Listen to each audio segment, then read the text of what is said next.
Aubry, back in the network here. Thank you for joining me. I'm very happy to be here. Well, listen, very happy to have you. And big shout out to Layla for connecting us. She's Yeah, amazing. love Layla. She's great. How did you get connected with her, by the way? Via Twitter. She reached out to me on Twitter over a year ago. Um, right.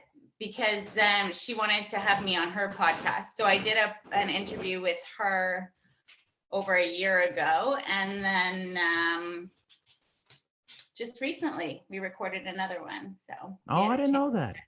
Yeah, Man, yeah. she's like, you're gonna love That her. was just released. So Wow, I gotta check that out. It's because this one will be out next week. So it's like, man, we're doing it's interesting. It's gonna be interesting. I know. I wish I was promoting something. I know, right? Jeez, you're all over the place. Yeah. So, as I said before we press the record button, we're going to talk about your life, Yeah. which sounds like a really interesting life. And I like to start at the beginning of what's the genesis of your story? Where did you begin? Where did Aubry begin in life? Oh gosh, way back in 1985. 85. Great Yeah. year. Great year. Yeah, born and raised in Canada.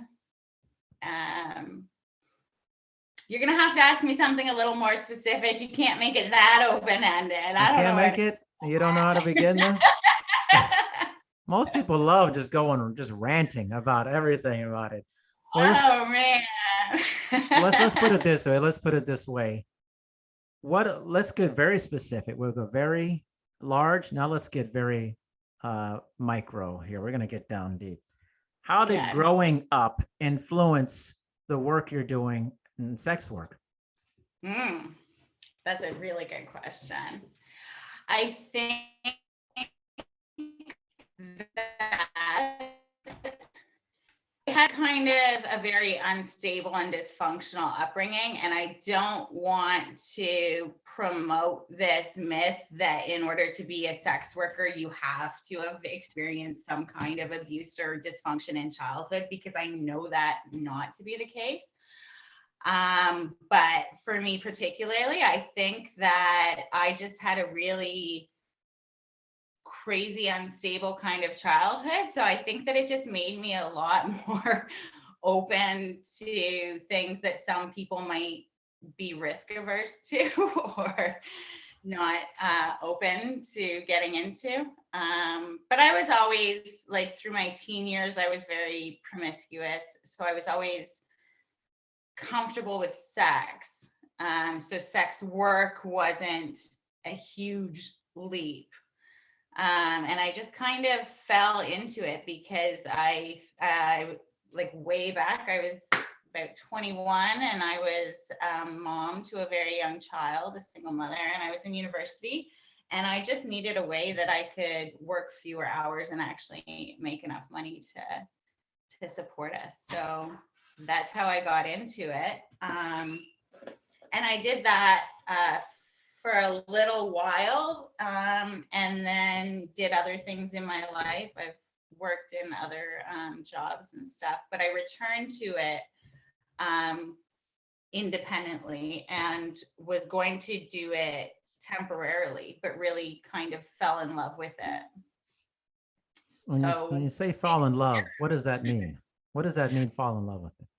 I love the work itself. Obviously, I have bad days like any other person, or bad experiences, or there's frustrating aspects to the work. But connecting one-on-one intimately with other people, I love that. I'm very passionate about that. Giving physical pleasure to people, love that. Very passionate about that. And honestly, like, I really feed off of other people's energy, good or bad. And with sex work, it's really one of the few service oriented jobs where people are very happy.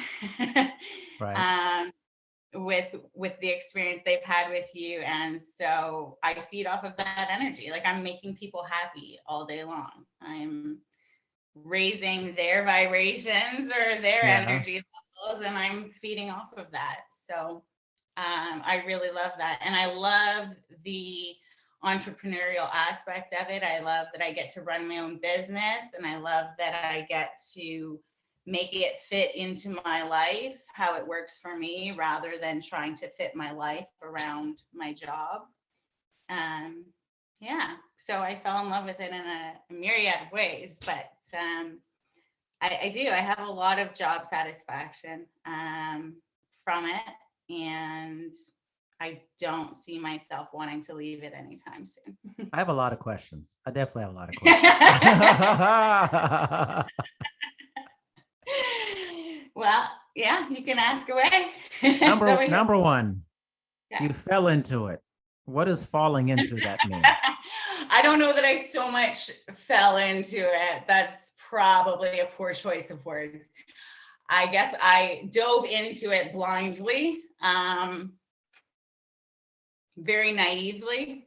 Okay. Like I said, this was so far back in the day that literally the way I entered the industry was answering a newspaper ad, like a print newspaper ad. You're the second person that's told me this, literally, like in the past really? week. What is this? What's with the newspapers, man? This like I'm old. How old are you? I'm sorry. I'm 44. I'm 44. Oh, okay. Yeah, I'm 37. So okay. It's just like this. Literally, I had a male porn star guy on, and he told me the same exact thing. He answered. Really? He answered a newspaper ad? How crazy is that? That's amazing. Crazy. Fucking newspapers, just like dragging people into sex work. All right, people who are listening, it's an actual physical thing you read from, okay? It's not on a Kindle, sorry. Yeah.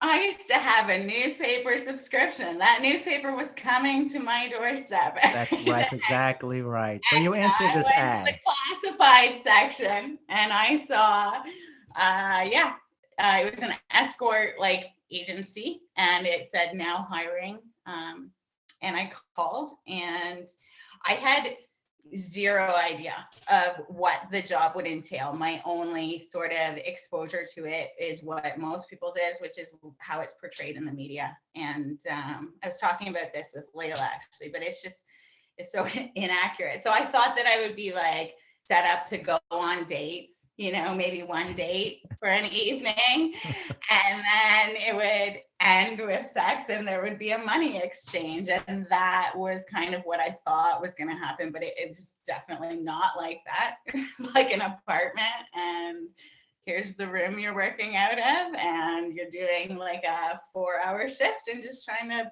book as much as you can within that shift. Of the same person or different people? Different people. Wow, you're just there. You're like posted up there, and people are coming through. Yeah.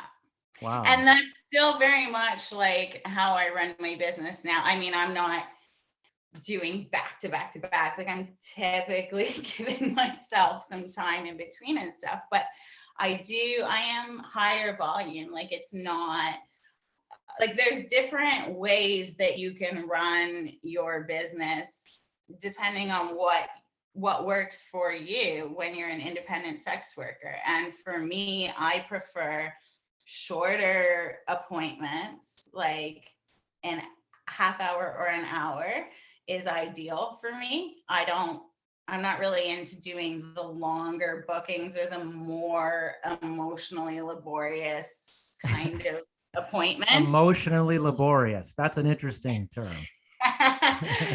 Yeah. And I don't, so you can do that, and you can see fewer people and have higher rates so that you're just doing fewer bookings. But I prefer to have a more moderate rate and be seeing people for shorter appointment times, because I think that my charm really starts to wane after about an hour.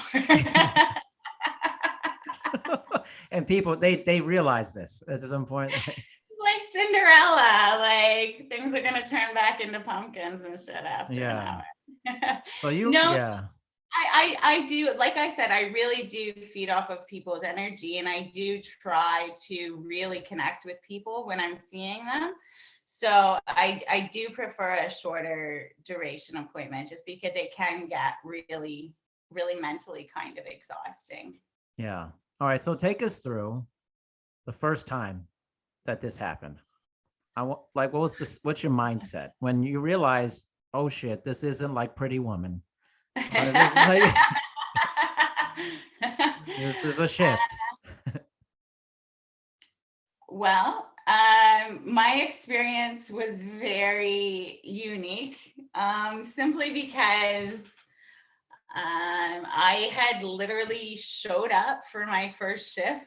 It was like a weekday morning, and I realized that my period had come early. So, Whoa. oh shit.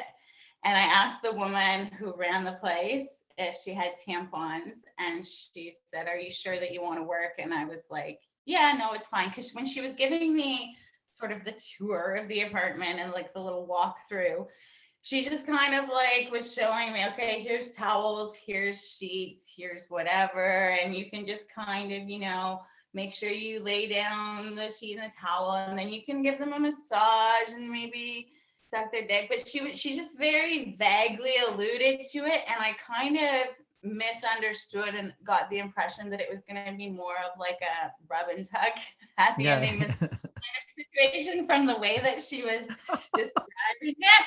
So I just figured like, oh, I can still work on my period. And I was like, Yeah. I when I think back on it now, like, it's so ridiculous to me, because I'm not the kind of person now who would shy away from clarifying anything. Yeah. But at the time, I was very out of my element and wanting to appear as if I wasn't, and trying to give off these vibes like, no, this is not a big deal. I know what I'm doing. And I did not know what I was doing. But I was kind of game for whatever, to be honest. So like, we'll figure this out. Yeah. So I dove in, and I saw my first client.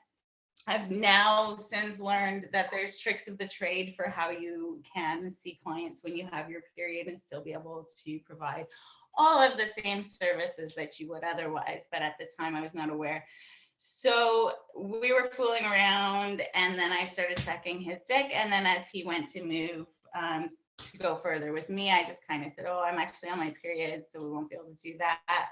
And then he suggested that we just do anal. And I was like, sure, why the fuck not?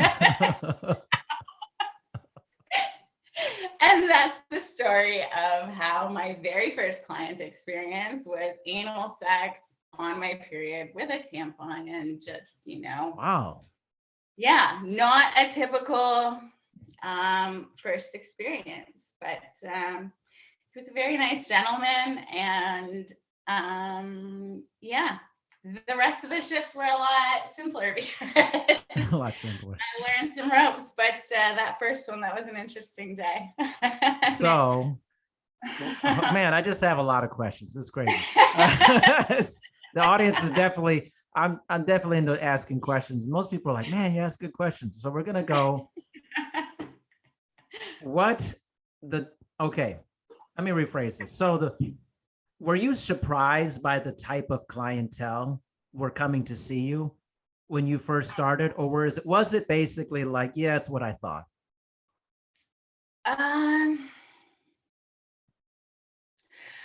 Maybe. I think that maybe I had assumed that it would be just affluent men. You think of it as kind of a luxury type service, but what's more true is it's literally every demographic of men. Wow. Yeah. So maybe a bit surprised in that way. At that point in time, being younger, it's funny. It seems like when you're really young, you get a lot of very elderly clientele. Oh. Because I think that they kind of figure, they're just like, well, everybody's young to me. And if I'm going to pay for the experience, might as well just go full fantasy and do Right. it 1-year-old. I don't know what the reasoning is, but I saw so many more elderly clients when I was younger. And now I advertise as my real age, which is late 30s. And I actually find that I'm getting a lot of younger clientele. Wow. It's changed. Yeah. Interesting. Was that like in the beginning, did that turn you off a little bit, or you didn't care? Like if they were older? Literally didn't care. Like Okay. I have never, I think, placed like this very sacred idea around sex, I guess. So it wasn't something that was like, you have to be special or meet certain like standards to gain access to this temple. It was just like, sex is fun. And Yeah. why shouldn't people have it freely? So I always kind of had that regard, but like I don't know, some of the best sex that I have is with people that I wouldn't find objectively attractive. Wow. So Really? yeah, definitely. What's the difference? What happened that happens in your mind? I think that one aspect that's particular to sex work is that in order to be able to get off or even just really enjoy it or experience pleasure, for anybody, you have to feel comfortable, right? Yeah. And with sex work, in the back of your mind, your personal safety is always your number one concern. So it's a matter of how guarded you have to feel when you're with somebody. I can pretty much, it's not hard for me to come. So like you do the mechanics, if I'm in the right headspace, I'm going to get there. It's just a matter of being in the right headspace, and being in the right headspace in sex work involves feeling comfortable and safe. So that means just not being guarded. So not feeling like somebody is going to push your boundaries or try to get away with anything or pull a fast one on you in any way. One of the things that I've noticed with more objectively attractive clientele is that they come with an arrogance, and they're almost there most of the time because they want to stroke their own ego, and they want to feel like they're better than your other clients, and you would be fucking them for free, and you are getting more out of it than they are. And so many of them will even say like, I just love to please you, I just want to please you. But it's very much not about pleasing you, and it's very much about pleasing their own ego. But they also tend to have this sense of, with that arrogance comes entitlement. With a sense of entitlement comes boundary pushing. So it's just a matter of, I've often felt most comfortable with some of my more objectively less attractive clients because they're there without any sense of delusion. They're not trying to pretend that this is anything that it's not. They're not trying to live in a fantasy where you would be doing this for free and they just happen to be paying you. Like, they're fine with the transactional nature of it, and they appreciate what I'm providing for them. And I find with them, I can relax, I can let my guard down a bit, I can actually connect with them, I can joke around with them, have a good time with them, and then ultimately come. So, Yeah. yeah. It's so funny. Ego and guys, right? So a guy who is maybe objectively more attractive thinks that this is almost a conquest. This is like, let me show you. Like, I don't need to do this, but I'm gonna do it, type of thing. Yeah. And I'm here to be a gift to you. Oh my gosh. Okay. Wow. Like, yeah, put the money on the dresser, buddy, and get to this. Let's just get to this. Wow. Next question just popped in my mind. So, well, this is a two-part, but so the best sex you've ever had, has it happened while working or outside of work?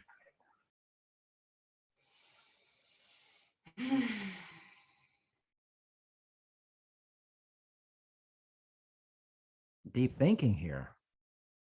Yeah, I honestly can't think of what the best sex I've ever had is. Like nothing stands out to me as the best sex.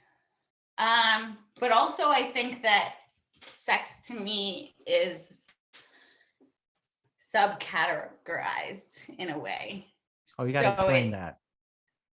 well, like to compare sex that I've had in relationships where I've been in love is like, I can't compare that to sex that I've had transactionally in my job because it's just two different things. Yeah. Like it's not, I can't compare that. I don't know. I've had great sex at work and great sex outside of work. Yeah. How do you, okay, one, if you're with somebody in a relationship, do they know that you do this job? I've had one relationship since I've been out as a sex worker, and very much they knew that I did this work from the beginning. And then once in my past, I attempted to do it secretly. I was not out as a sex worker, and it was very much like living it like my secret double life. And that was stressful as hell and terrible of me. Like that still weighs on me for my own integrity. But you know, we don't live in a world that's very accepting or respecting of sex workers. So it's understandable why people would be afraid to disclose that to people in their lives. I just simply choose to live openly now because that's too stressful for me. I would never again try and do that. Like hide it from someone is what Yeah. you're saying. Yeah. Yeah. So how's that affected your personal or your romantic relationships outside of work? Like, what romantic relationship? okay, well, check that off. All right. No, I just got out of a year-long relationship in February. But the problem was just that he was stepping outside of the relationship and was lying and not open and honest with me. So Yeah. I'm sure that my job played a part in his justification for his actions. I can't say it didn't impact the relationship, but I definitely did my best to be respectful of my relationship in every decision I made at work. I made a lot of modifications to how I run my business out of respect to my partner. And I really tried to make that work. And I am interested in having a life partner, but I recognize that as a hooker who's looking for a monogamous partnership, my dating pool is the tiniest puddle and probably drying in the sun as we speak. It's drying in the sun. Let's say this again. Yeah. A hooker looking for a monogamous relationship. That sounds like a movie, actually. I mean, like, oh, man. Yeah, it would be a lot easier if I was just polyamorous, because the poly community would be a lot more accepting, but it's just not how I'm built, I guess. But I'm also okay if I never find that. Yeah. I'm okay on my own. I like my life. And at this point, I wouldn't be willing to change a career I love for a hypothetical man I've never met. Yeah, right. So this brings me to another question. Is the term or the word sex worker, when has this changed from, you know, the kind of the typical terms of the past, like you said, like hooker or prostitute? What's been the change in that terminology? Can you explain that? Sure. I think that like, I can't tell you that I've ever specifically researched it, but the general idea behind using sex worker was twofold. One, to legitimize sex work as work, because people don't tend to see it as work, because to them sex is recreation, so anything related to that can't be work. But so it was a way to do that, and also because the other terminology is so loaded with the stigma against sex workers. And then also it's kind of, the term sex worker is an umbrella term. So it encompasses people who do porn, people who do online content like OnlyFans, people like me who do, seeing clients and doing full service. And it includes the street-based workers. It just includes everybody. So it's more politically correct, and it includes everybody. And then there's been a shift amongst some sex workers like myself with just our own self-identification. And it's just basically a reclamation of those terms, and sort of the idea that the stigma associated to those terms, we kind of reject it because we are proud of the work that we do, and we don't see it as a shameful, dirty thing. Kind of funny, like you said, oh, because it's recreation. But so is pickup basketball, and people do it professionally also. It's kind of funny. Like I'm like, you can make a lot of Yeah, analogies to something being recreation, but it's also right, done professionally, in right. a sense. I think that's interesting. Do you see more acceptance in the future? As Definitely. yeah, why do you think that would happen? I think that there's been a huge shift, just with the proliferation of people like myself who are outspoken online about the work that we do. I think that, like anything else, when you have communities who are marginalized, the biggest impact that you actually have socially happens when people are just simply exposed to the members of that community. And so there's just simply more exposure. It's not as mystified and hidden away as it once was. It's more in the common mindset. Like, people are actually aware of it a little more, or they're a little more exposed to it. And I think that that's helping to shift people's mindsets a lot. I also just think that generationally, you see social progress happening, right? Like, if you look at people of our age, the changes that we've seen in terms of like the LGBTQ plus community is insane. The amount of Insane. change that has happened in public perception, in support for the community.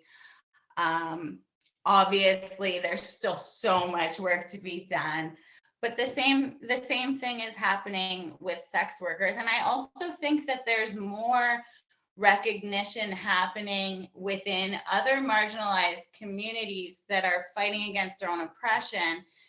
There's so much intersection with the sex work community because so many sex workers are part of those communities. So many sex workers are trans, so many sex workers are queer, so many sex workers are Black or other minority communities that they're members of. The oppression that they face is intersectional, and that includes being a sex worker. So the fight for Black liberation, or the fight for women's liberation, or any of those things, it just makes sense to include sex work, because that's where you find so many marginalized people. Well said. Very well said. I actually say this to a lot of people. I say, no matter what you see, and you see maybe what you may call divisiveness, and you feel like there's some archaic things going on, I actually think that America is becoming a way more progressive country than a lot of Mhm, people would like you to believe for that. mhm. And I think that's why there's a lot of pushback from a small minority of kind of crazy people because they feel it coming. They Yeah, see the tide changing and that yeah. people are not going to put up with these bullshit ideas of oppression and invasion and, choice, like real choice. We're going through a lot of things related to choice and women's bodies and things. Yeah. But you can't talk about freedom, Yeah. like real freedom, if you're trying to suppress people's ability to work in something or to take away their guns or whatever it may be, but then you're trying to stop a woman from doing something. Right. Like this, a very How do you hypocritical have stance. freedom if you don't even have autonomy over your own body? Right. So if somebody's telling you can't do this with your body, but then you have more rights to do something with a gun than Yeah. your body, it's a Yeah. hypocritical stance. And I truly believe that America is way more progressive. And I think the Mm. people who don't like that are actually not that many people and in the grand scheme of things. They're completely They're outnumbered. just They outnumbered and they're really set loud. a system where Yeah. they can retain power, but Yes. It's all they're it is. definitely outnumbered and if you actually poll the public, it is Right. a lot different than what you're seeing in legislation. Right. And I believe that there is a tsunami coming for that Yeah. over time. It may take some time, but I think it's just a matter of time because the people growing up now, they are not into these old ideas at Yeah. all. And those people will inherit all of this in the Mhm. future. So it's really a time game, the whole thing about it. But I wanted to get to when we were booking you for this, I received this graphic from you. It says the pesky prostitute. I thought that was great. What's so pesky about you? So that used to be my old Twitter handle, was that pesky prostitute, and that was actually coined by a friend on Twitter who's since become like a real life friend. But we were just talking about how me being an outspoken sex worker does piss off people who don't want to see women owning their own sexuality in that way. And because I'm not quiet about it, because I don't like, it's almost, there's so many people where they're almost okay with it, but you have to shut up and you have to know, like, you have to feel ashamed of what you're doing, and then I'm okay with you doing it. You have to feel terrible about yourself for doing it, and then I can reconcile that with my own preconceived notions.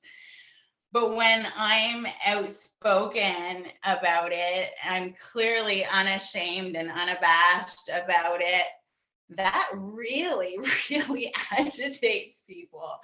I get so much pushback online because of that. And so we were just in a conversation talking about that. And she was like, yep, it's that pesky prostitute again, and I was like, I love that. So I made it my Twitter handle. And then I had actually planned to start my own podcast, which was going to also be named That Pesky Prostitute. So the logo that I sent you was a logo that I had made for that podcast. But now, since I've connected with another sex worker who we are going to do a podcast together. So it's going to be Those Pesky Prostitutes. So now that graphic is actually now outdated and obsolete because we have to switch that up. But that's where that came from. So that's what's so pesky about me, is that I'm happy and unashamed, and that really pisses people off. What do people say to you? Like, what do they say? Like, what are some comments you get? Well, I do post, like, on my Twitter, I definitely post a lot of screenshots and stuff. So if anybody wants to check that out, they can definitely see it, because I try and have as much fun with it as I can, because it's inevitable. And honestly, like, they say all kinds of shit, but I've had, like, one dude told me that my kids would be better off if I were dead than with having me for a mother. One person, yeah, I've had like all kinds of shit. Like it ranges from people literally wishing my death to just people being like, "You're such a whore," and I'm like, "Yeah, I'm such a You're whore." like, yeah, I know.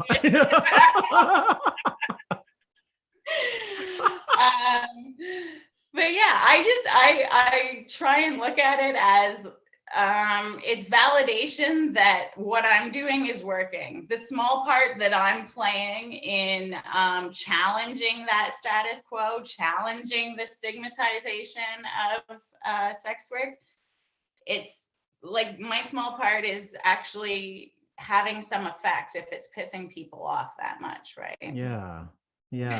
I like this. That was funny. It's like, you're such a whore, but like, I know, like, I what's the, know. tell me the insult here. Like, what's the, Somebody today called me a twinkle-toed cocksucker, and I literally what's that?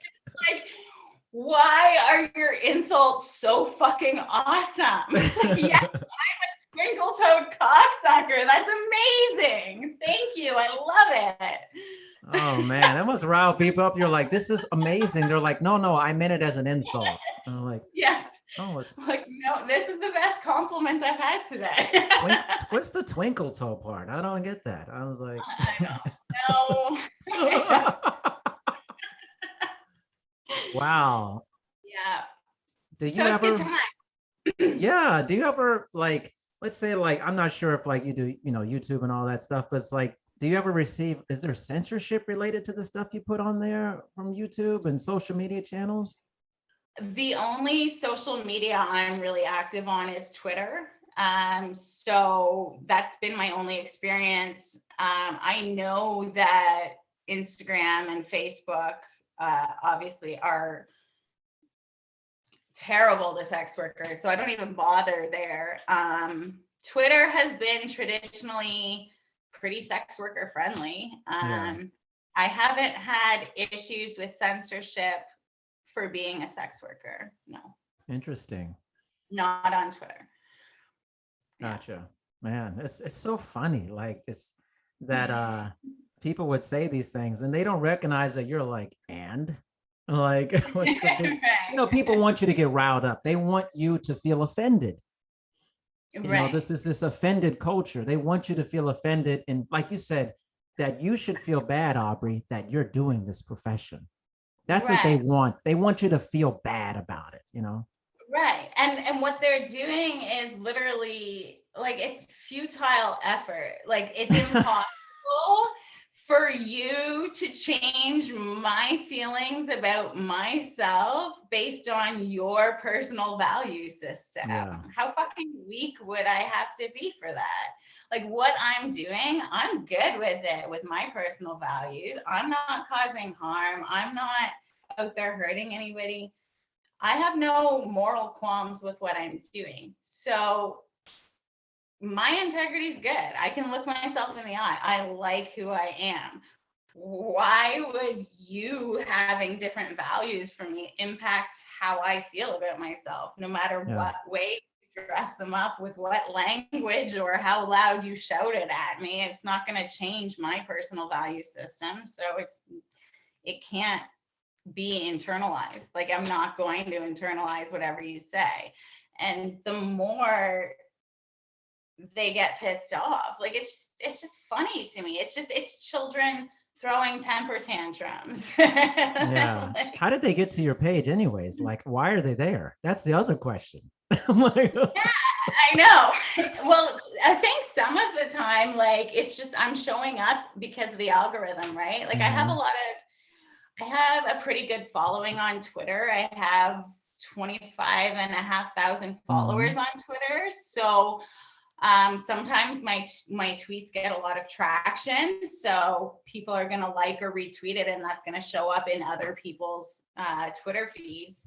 So I think sometimes they're just stumbling on it because it shows up on their page. But I've had guys that are like trolling me, and then I click on their page and I realize they're following me. That's what I'm saying. But see, that's what I'm saying. That's what I'm saying though. Like, even if it shows up in their feed, what is the Right, reason like, to why say do you anything? Like, why yeah, even care? Like, why do you even care? Like, because there's something deeper there. Aubrey, it's you know something there's something that deeper they're there. unhappy with within their own lives that they need to do that. But also, I think that it's a special thing when it's men, because there are next to no men that exist that are not consuming on a regular basis the product of sex work. Everybody's fucking watching porn. Like, I haven't met a lot of men that are not watching porn. So you're consuming sex worker content. These guys are consuming sex worker content, but they hate that women have that power over them, right?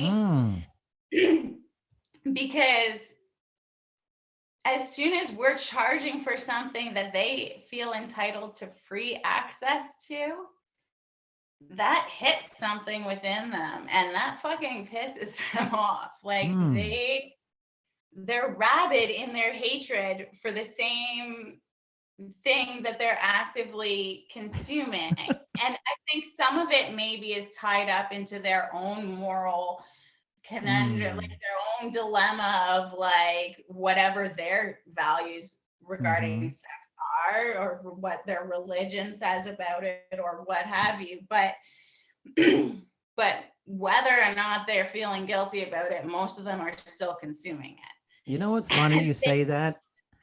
towards us for Yeah. having power over them. See, I don't have this hang up. You know what? This one thing, Layla and I, we're very honest with each other. I talk to her a decent amount, and I love doing these episodes. Like, I'm one of those guys. I don't watch porn. Totally true. I definitely never watch porn.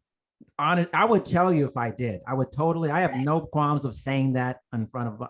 I don't, but I believe you that you say there are a lot of, like, I definitely believe that, but I think a lot of people I know watch porn. Seriously, Yeah. but it's definitely not been a thing for me. Like, I stopped watching porn mm, like 16 years ago. I've been married for 18 years and I love it. Yeah. I don't know. There's no desire. Yeah. Fully support that. I think that's great. I actually stopped watching porn too. Like, I was never like, What? yeah, I know. But you know How what dare I found? you? Like, I was like, I have an amazing imagination. I've Yeah. always had a really rich fantasy imaginative world going Yeah. on in my head. So Yeah. why would I watch somebody else's constructed fantasy Yeah. when I can just have my own happening in my head It's true. that's It's true. tailored exactly to whatever is going to get me off the most in that moment? Did anybody ever tell you kind of look like Lindsay Lohan a little bit? No. You look a little like Lindsay Lohan to me. I'm telling you, do right now. You look a little bit like her. Why? No, I just the red hair and like your face. I'm telling you, it's true. It's true to me. okay, I guess I have to accept that. I don't think it's a bad thing. Aubrey, it's not a bad thing. I mean, she's had a weird life, but listen, a lot of people have had weird lives, a lot of people. I mean, Sure. I guess I look at her and I just see a little bit of lost and crazy. crazy. But here's the crazy thing. Somebody is gonna watch this and think that about you too. Like, a lot of people are gonna watch this and think that about me. that's okay. It's okay. All right, another question. I got the questions. On Twitter. Yeah, follow Aubry on Twitter for sure. I'm not on Twitter, so I'm not but I know her now, so that's different. I know her actually. So that's different. So let's tell me what an average work week is. How much are you actually working? It varies depending on what I've got going on in my life. What I tend to do is follow, like, I just listen to myself and my body and my mind and my spirit. And that's one of the advantages of this job, is that I can work when I want to and then book time off when I need to. So there are times where I'll have a lot going on and I'll just, have a few days off or have a week off or things like that. But then there are other times where I'm feeling very high energy, I'm feeling very social, I'm feeling very whatever, and I try and really make the most of it, and I'll try and work as much as I can or book as much as I can during that time, like that whole make hay while the sun is shining kind of deal. Yeah. So it varies like drastically, and then it's also dependent on the market at the time too, because any independent sex worker will tell you it is the most unpredictable fucking market in the world. Like, What does that mean? Well, I've been doing this now full time as my career for several years, and I can look and I can try and track and I can try and look for the trends, but I can work the same holiday year on year and have a completely different experience. The same time of year can be completely different year on year. It's completely unpredictable. So some days I might think like, you know what, I have a lot of free time that I can work and I'm feeling high energy, and then there just won't be a lot of bookings. And then other times it'll just be insanely busy and I won't be able to fit them all in. So it varies so drastically. I mean, there's limits to a body, you know.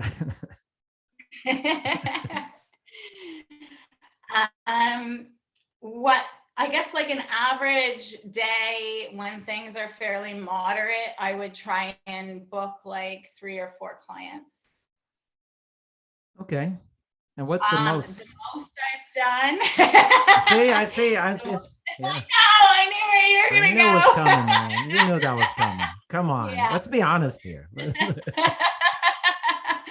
The most I've ever done in a day, I think, was 13. No. And that, yeah. Oh my God. How'd you feel after that? Exhilarated, to be honest. Come on. Be honest. Seriously. Rich. No, it was a few years ago. It was Christmas Day. Wait a minute. Christmas Day? Wait a minute. Yeah. Yeah.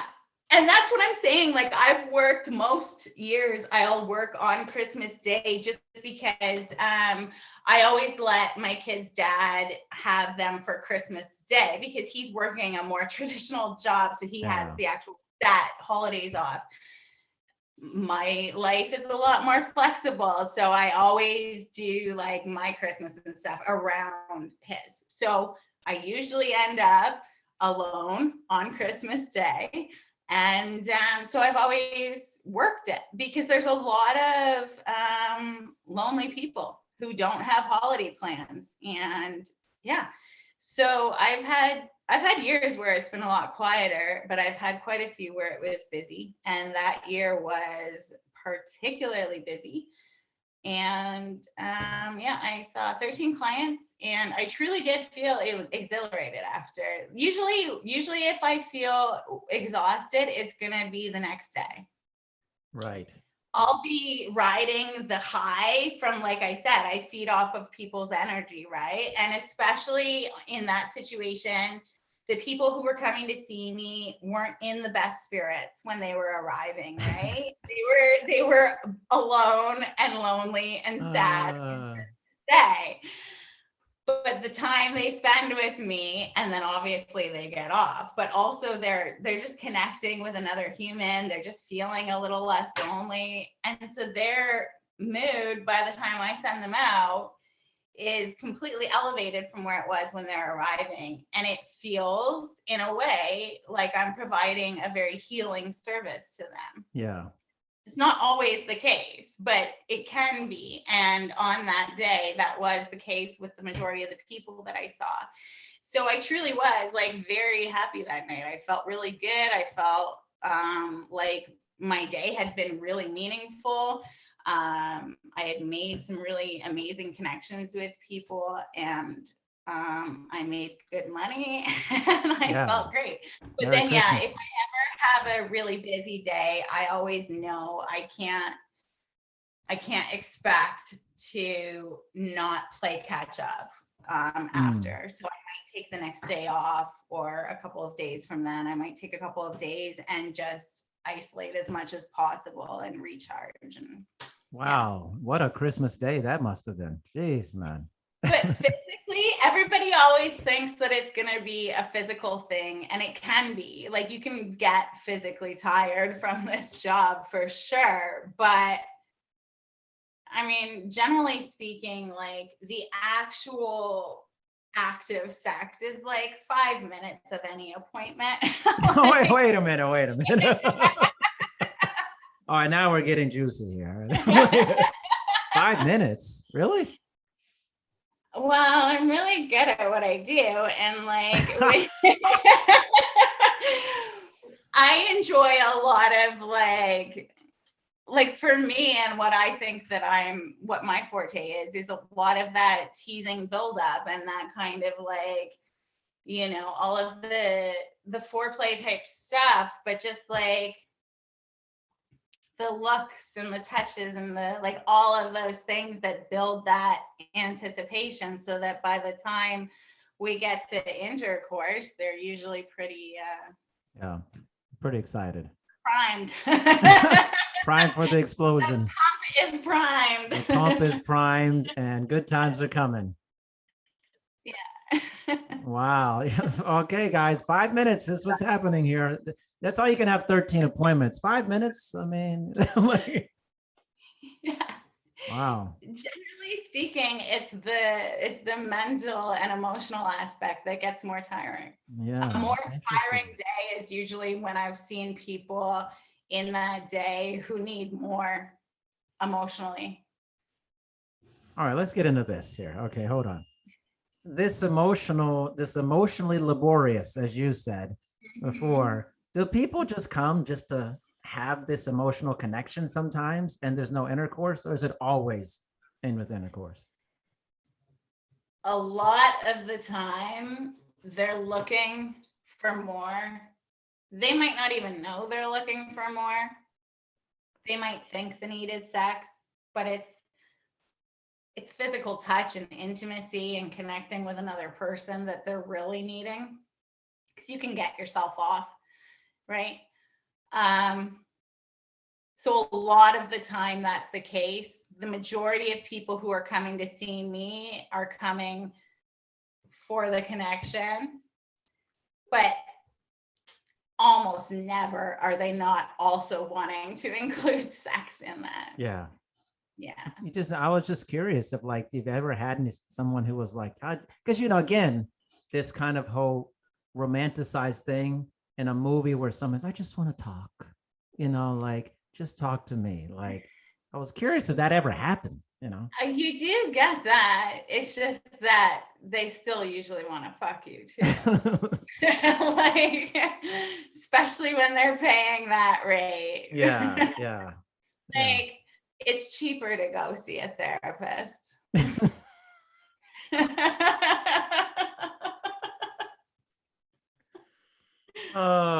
It's just, oh man, so good.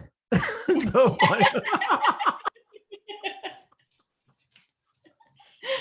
So funny. But you know what it is? It's like you said before, something that stuck with me. And I think on a serious note, that it's the lack of exposure that people have to anything.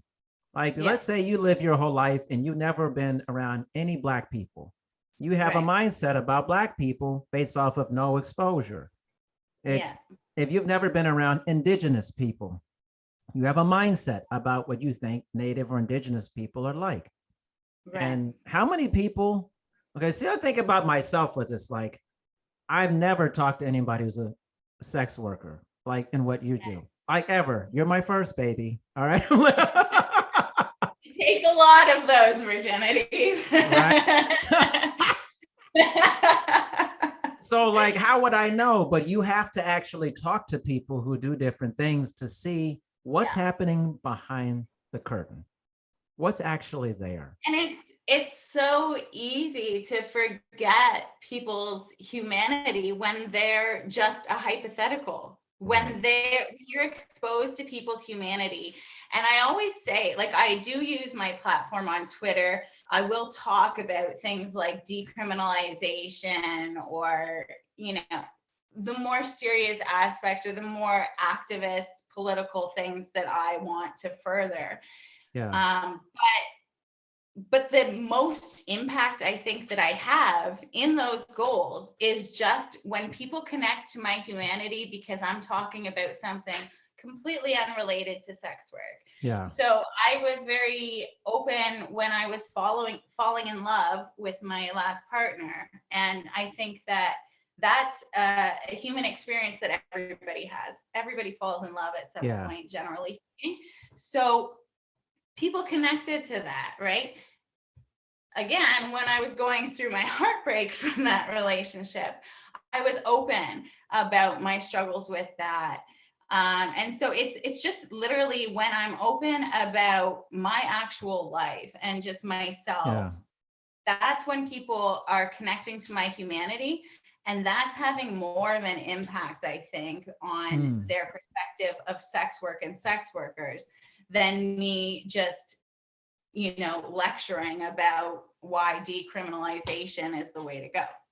Like it's way more effective for them to just be exposed to the fact that sex workers are just simply human beings that walk among us and Walk among us. Oh, you're a vampire? I mean, like, walk among us. Maybe. Maybe. But also our clients. People want to believe that our clients are these deviant scum, alleyway lurking members of society, and they don't want to believe that it's actually their dad and their cousin and Bob down the street and their doctor and the judge who gave them a break on their speeding ticket and the teacher who's teaching their kid grade 2. Like, we are literally seeing people from all walks of life, all demographics. Our clients are not just these sexual deviant incels that hang out in alleys. They are literally just the men of society. Yeah. And they reflect that. And they reflect what the men of society are. There's always some person in an alley. Good Why there was in an alley? I'm like, what's with the alley reference all the time? I don't know. I don't get it. Yeah. Wow. What about you mentioned? That's where the secret abortions are happening, right? Must Back alleys. be. That's where the drug use is happening. Back alleys. It's not, just in suburban homes or whatever. Yeah. Actually, there's a lot there. Definitely a lot there. But I want to rewind real quick because you had mentioned about virgins. Do you see a lot of virgins that come for this?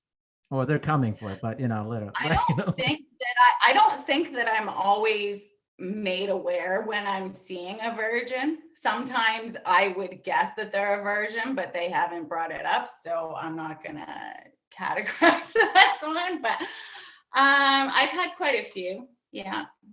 Really? Yeah. Now you guessed on some of them, but has it been outright somebody like tells you? Yeah. Really? Yeah. Wow. How did you feel about that when you're like, just lay down?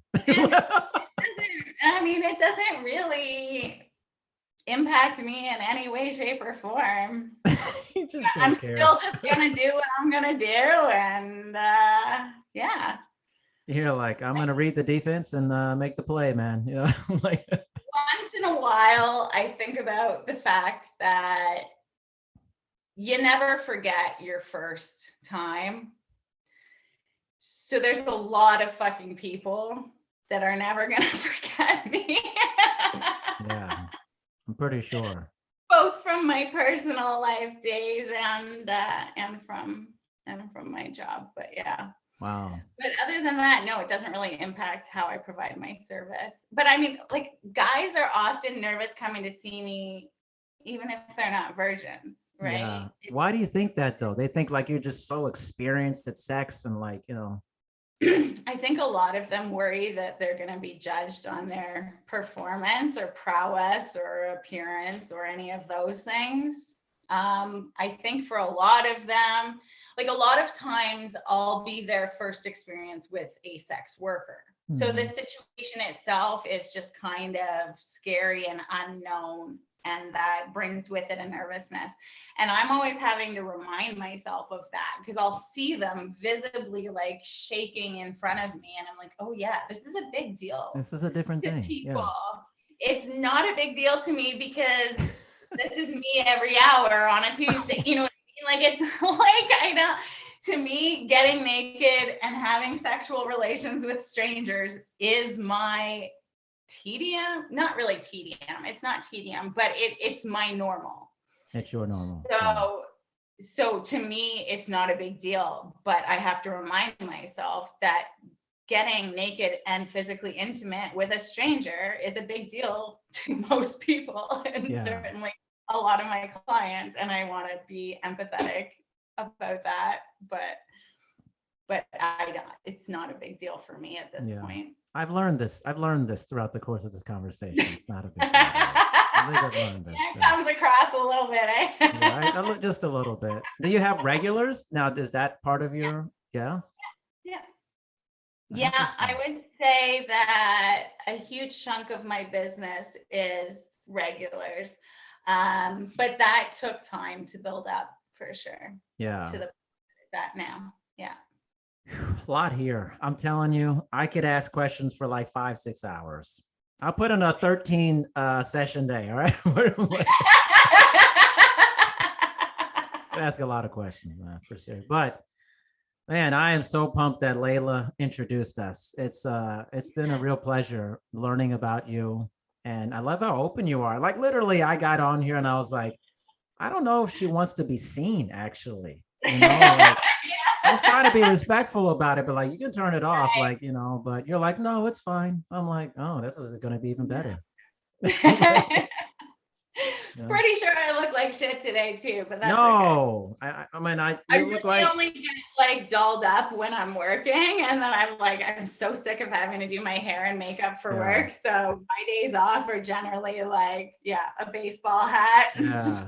You look great. It's fine. It's totally fine. That's awesome. Aubry, thank you so much for your time. I really appreciate it. My pleasure. It was lovely to meet you. Yeah, I hope it was a fun conversation. Like I said, I have no clue what I'm going to ask. You asked really good questions. I have to hand that to you. I've been disappointed sometimes by interview questions, but I was not. You'll never be disappointed by me. I love the enthusiasm. Oh, you know what? You got to have fun. 100. And I literally knew nothing about you besides what you sent me. No plans. I'm like, I'm going to do what I always do. Just roll with the punches, man. You know? That's how I roll too. Exactly. Awesome. So everybody can find you on Twitter, clearly, right? That's my handle is at Aubrie Pesky, AUBRIEPESKY. Perfect. You heard it right here. Aubry, Pesky Prostitute. Thank you, Aubry. Appreciate it. You're very welcome. Take care. All right.